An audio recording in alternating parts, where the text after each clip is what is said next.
Hello everybody, it's Jay Brayson here again with another episode of Dominions 5. So, our research in construction is completed, which means we can go underwater with our pretender now. Set the magic up to magic research up, so go to conjuration level 5 for all of the aforementioned stuff. And then I'm just going to go thaumaturgy level 6 and try and get all this great stuff down here. So parting of the soul is somewhat useful. It's a paralysed spell that also summons inside the battlefield. With the bones, of course, is fantastic, and we can make use of pretty much all of this stuff with our pretender. So, hence the reason I'm going for it. Don't think there's any particularly compelling reason to go any other way with it. So, yeah, that's why I'm doing what I'm doing. Evocation is also vaguely tempting. Even just a couple of points for lightning bolt or similar, but when we're against relatively large numbers of stuff, you need to put in a whole bunch more work than a couple of levels. So going thaumaturgy, getting some of the earlier benefits, so you already have frighten, get panic at 3 and eventually terror at 4, both of which are very good against Bogorussians, and really the Erythraeans as well. With the changes to retreats, how you can now quite often lose a fair old amount of troops when you retreat. The remote fear attacks are actually a bit more powerful than they used to be, and they were already pretty good. So, right, let's see what's actually happened this turn. So we took control of Bankish, our force met no resistance, again surprising. Battle in Eknafle, where the Erythraeans took the province, and then this huge battle in Star Peaks. You know what? Let's watch it, and I'll actually put on sounds again. Sorry. So we know that the replay is slightly wrong, but it shouldn't be that wrong. So. Let's see, so we are overall firing our very fine weapons at things. They are giving all their stuff fire missiles with an adept of Pyroflegeton, who is an event mage. May also be on a recruitable site, but they are Lemuria at this point in the game. Even though they tend to have a very explosive start in terms of gold, this is the part where they really start to draw down, similar to how Asphodel eventually tends to run out of gold in about year 3. So it's dust to dust, blowing up a whole bunch of stuff. We've got anti-magic just being cast by our pretender. Now raising our magic resistance is pretty important, because their weapons do half damage when they're using MR. In this last version of the beta, fire weapons are working again, but I'm not entirely sure the server has been updated yet that we're playing on. The beta versions are going to be a lot more loose than the regular version in terms of that stuff. When it gets to the regular versions, I'm sure there will be doing much more sanity checks about the versions that are allowed to run concurrently inside a game, and in addition to that, I would wager that the changes to ID and so on that are pretty much constant in the beta, I don't think they'll be changing too many existing spell IDs around, just because the effect this has on scripting and so on is that it often replaces scripting, and although in a on the strategic map at least, you will not be able to cast things that you shouldn't be able to. In the battle map kind of casting interface, if you save stuff, you might be able to get, like, that you have the pass to cast. You can actually use them, so hence why I don't think we'll see any big ID changes when we're inside the game, but I guess only time will tell. But let's get back to it. So all of their stuff is buffed up in terms of their attack skill and so on. We don't have all that much health on our stuff, so only taking half damage is a pretty cold comfort for us, but you know, it's as you may be able to hear, combat is still kind of a hot mess once a lot of skeletons get involved, but yeah, back here we've already killed the adepts of Phlegeton, but on the other hand all our stuff's running because we have bad morale due to starvation and overlapping fear orders in the back from these Lemurs. So, and also like pretty much all of the other than the Shadow Tribune, pretty much all of the commands of Lemuria have some degree of fear, so something to just know in advance if you're going to fight them. Same goes to the spectral standards. Normally standards provide well, the standard tag, which adds to morale in a squad. Spectral standards are a source of fear. We have a Lemur console who's run over here for some reason.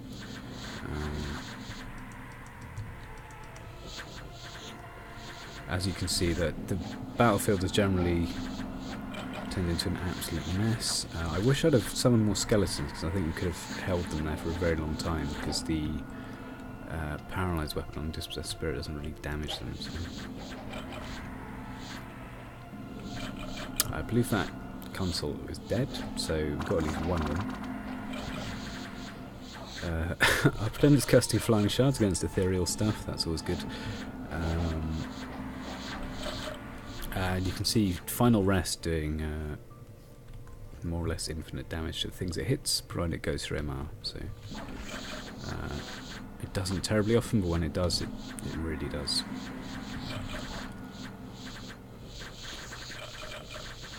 Now, I'm reliably informed by the Lemurian player that this was more or less all the stuff that he could possibly send. So any additional forces we may spot on the map are probably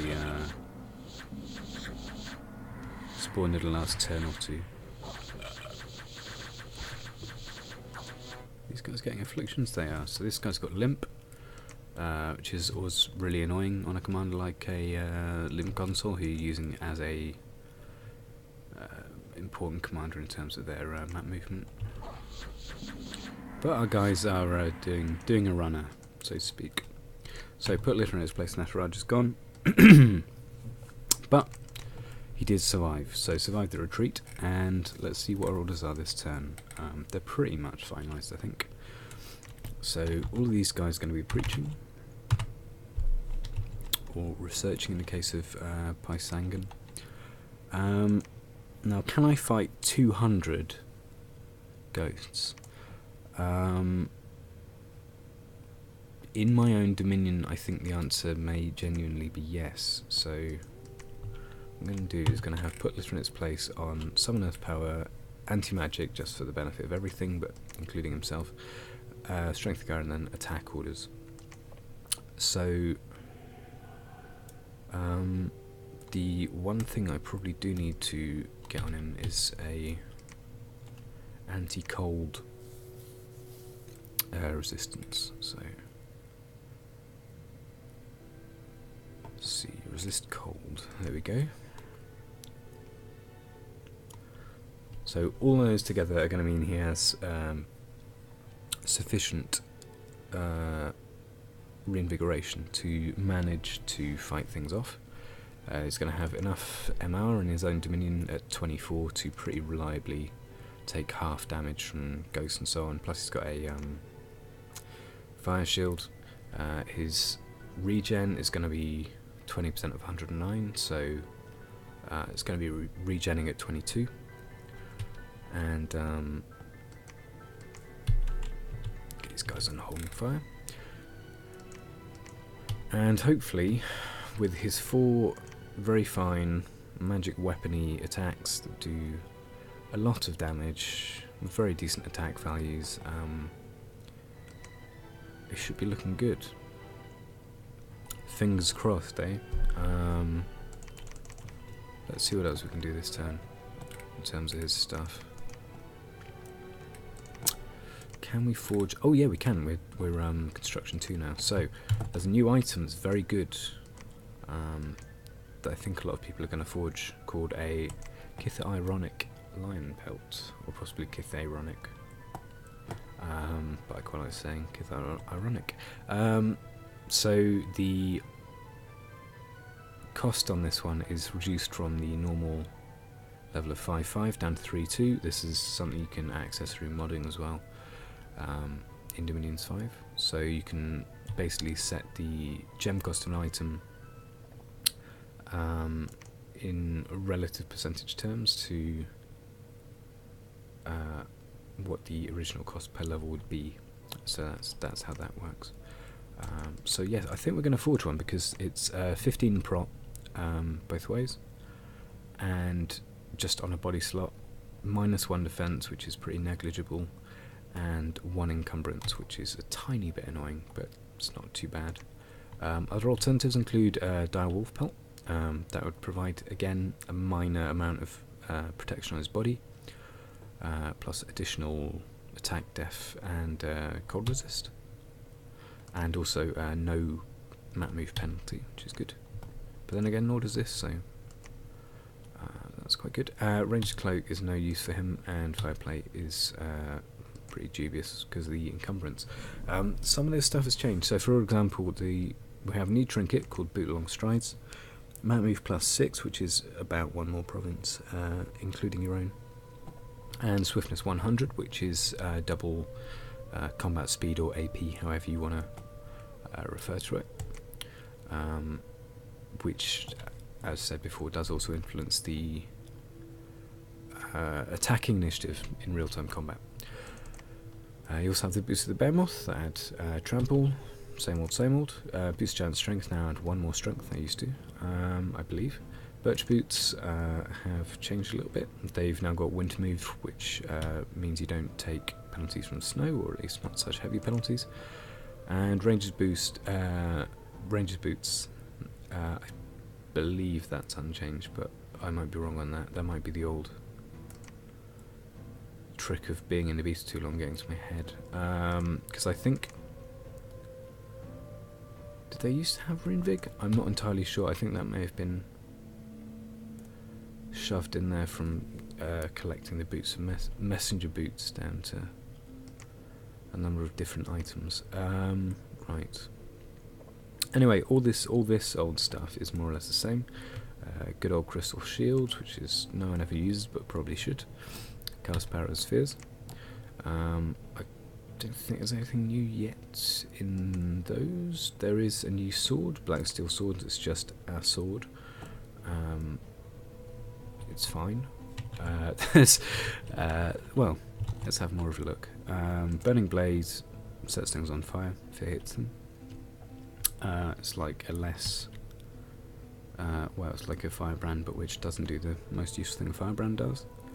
Mixed eruption, I think, is new. Which does flame eruption on hitting, which is, again, actually relatively similar to a firebrand, but the ability for it to be gained at construction 2 is pretty big, I think. Is the sling? It's probably on other people rather than him that has the new sling. Crown of Lead's new, so we've got that, and there's a couple other things overall around here. Burning Pearl is always quite tempting, but yes, I think going back to it, let's go for that. Stop focusing on all that stuff. When we get to water, there's quite a useful new item called a flask of holy water, or phial of holy water, I believe, which is something that allows you to, well, it automatically blesses a unit. It's the most useful way to put it.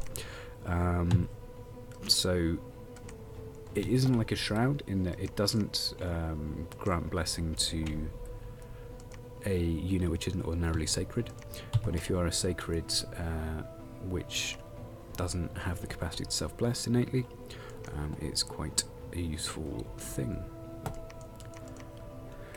Now, loath as I am to say this, it would be quite useful if the men of Erythea and Bogarus start pulling their weight a little bit with regards to this whole ghost crisis, because I think we've basically fallen behind Bogarus in terms of, and especially Erythea in terms of province count, so it would be nice for them to try a bit. You know, what can you say? Ultimately, if we'd have won that battle, if we'd have just done a tiny bit more damage and the ghosts had run, because ghosts do have morale so they can flee, and we just started conquering all these provinces and taking all the forts and so on, we'd be in pretty good shape. Although with the changes to rack point and so on, simply having a fort is no longer quite as useful as it used to be. Right, let's see what this guy can forge that might be useful for our... Yeah, why not? Let's go for a horror hat. So, is that more useful than the crown of lead? I don't know. Scaring ghosts away is amusing in theory, but it is 10 death gems.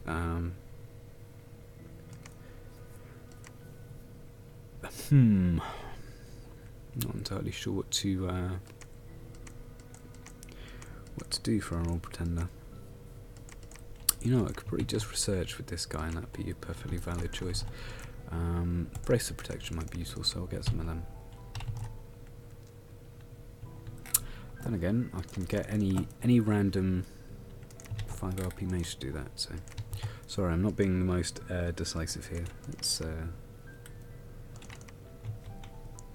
that's heavy defeats for you. Right. Well, I don't know. Somewhat heavy defeats. Killed quite a lot of important stuff. So these apparitions and so on are, I believe, never free spawn. You have to use Holy 3 priests to get them, and they cost 100 population each. I could be wrong though. They might have changed that in the last couple of versions. But you know, this guy dying is fairly big, because any time you're basically forcing a nation to lose one of its few mages in the path is important. So that's basically cut them off from fire magic for a long time, unless they luck into another one. In terms of their other stuff, shade beasts, I guess, are vaguely useful to have gotten rid of.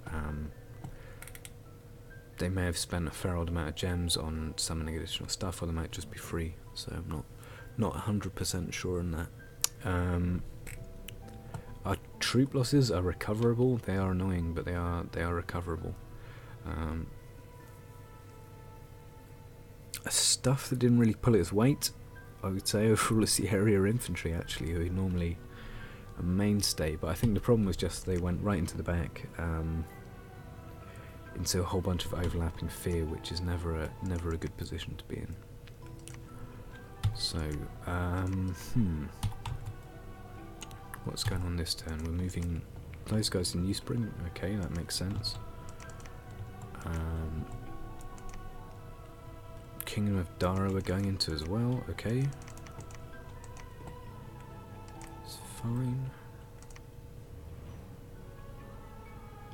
This is probably going to get attacked over here, so move into there, move this guy over here, move this guy over here. Good old scout shuffle. Probably want to move both these guys into here. Just on dust to dust kind of orders. See what our defense is looking like. I've probably put that up, haven't I? God, that is awful, PD. Right. Well, hopefully we luck into a bunch of money and we can put a fort down here, because, yeah, that is pretty much the worst local PD you can get, if you're fighting ghost purposes anyway. If we had archers and so on, I could cast flaming arrows and that would be useful. Cavalry, as we have seen in previous turns, actually is quite good at beating up ghosts.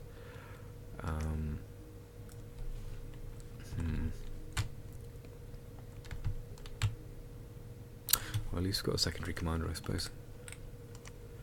Over here, what have we got? See, that'll hold off a ghost or two. So let's stop patrolling with them and start preaching. Let's try and get the enemy's dominion out of here. We can see if we can salvage as much of the population as possible. I'm moving these guys across into here because of the potential for these guys and these guys, for example, to attack into here. They've already failed to attack it once. If we put more stuff in it, seems pretty likely we'll hold them off again. So that's thinking behind that. I guess we might search marshlands, and we can leave this guy just there. Right. Yeah, good, we are recruiting Kamazots in here. Okay, good. Kamzagnek will eventually get a fort in it. And these guys, I guess, I'll get making area light. One thing that was revealed, is which will hopefully be fixed, I'm not entirely sure if it will be, is that the ghosts are ignoring repel damage even when it's being done by magic weapons, so that may or may not be changed on release. It would significantly help Calum if that was changed, because the faction tends to have a fair old amount of magic weapons, and so yeah, it would be a genuinely direct buff to them. I think at the moment LA Calum especially is in quite a good place. MA I'm not sure about. Problem for MA is they can only get forts in provinces that are cold, so that means your first summer is pretty much a complete write-off unless you are expanding in a very linear way with an awake pretender and probably mammoths or something. But yeah, I'm sure all this stuff will get shaken out in a kind of post-release analysis by people there. So we'll have to wait until then. Anyway, hopefully this doesn't all go horribly wrong. I mean, 22 guys plus another 40 or so fighting anywhere up to about 200 ghosts. Well, 160, but they can reap more in from here. So that's a little bit shaky. But hey, you know, where would be the fun with that bit of risk? So thank you very much for watching. Been Joe Britain, and goodbye.